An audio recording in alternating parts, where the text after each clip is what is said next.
Cold kills faster than bullets.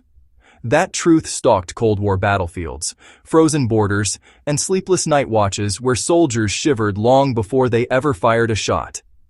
Hidden behind all the missiles, tanks, and bravado was a small, almost laughable object that quietly saved fingers, feet, and lives. A brick. Not a weapon, not high-tech, just brutally effective. And once you hear how it worked, you'll never look at survival gear the same way. If this kind of forgotten genius fires you up, make sure you subscribe now so you don't miss the next buried secret. This wasn't folklore, it was standard issue in some units, and it worked because it respected one rule of survival above all else. Heat retention beats heat generation every time. Why Cold War soldiers feared the cold more than combat. Cold War soldiers trained for long static defense.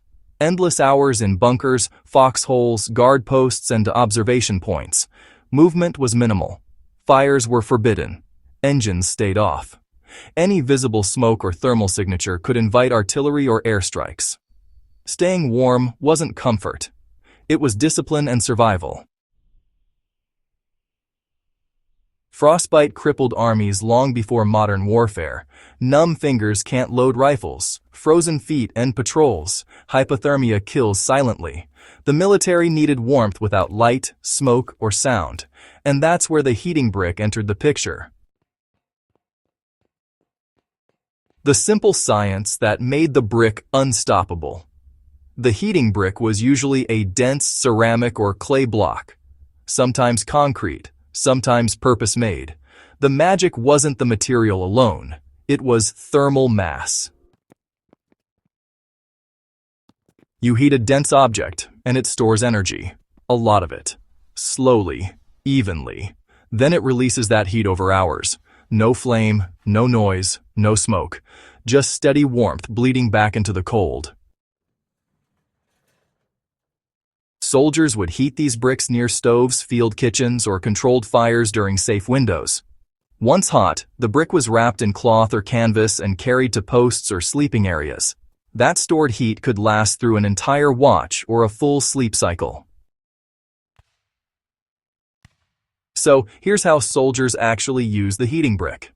This wasn't just some theory, it was practical, brutal, and honestly pretty smart.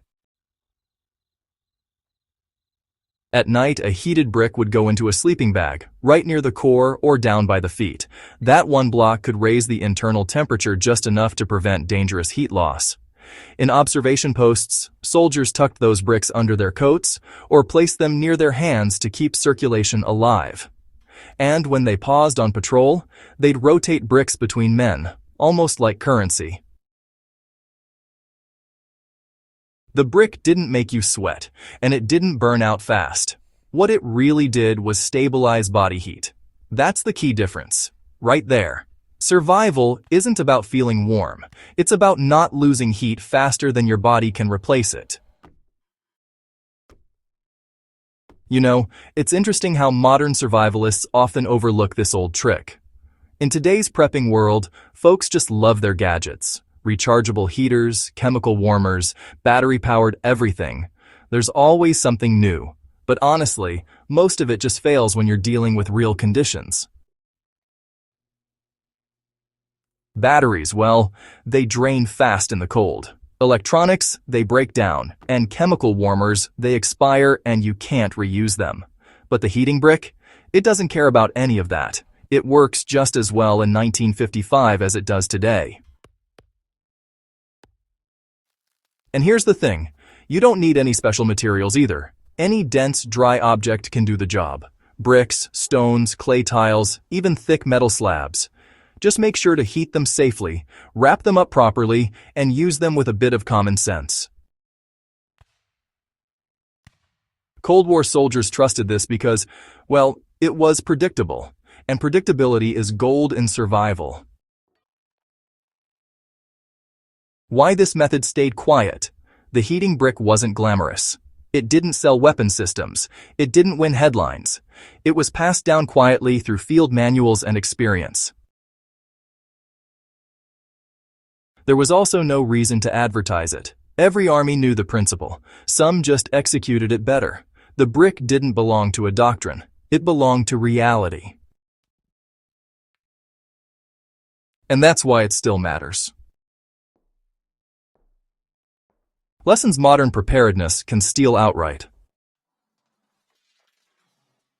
This method teaches 3 survival truths. First, thermal mass beats constant fuel use. Store heat once, use it slowly. Second, stealth matters. Warmth without signature keeps you alive. Third, simplicity scales. 1 brick works for 1 person, 10 bricks can warm a shelter.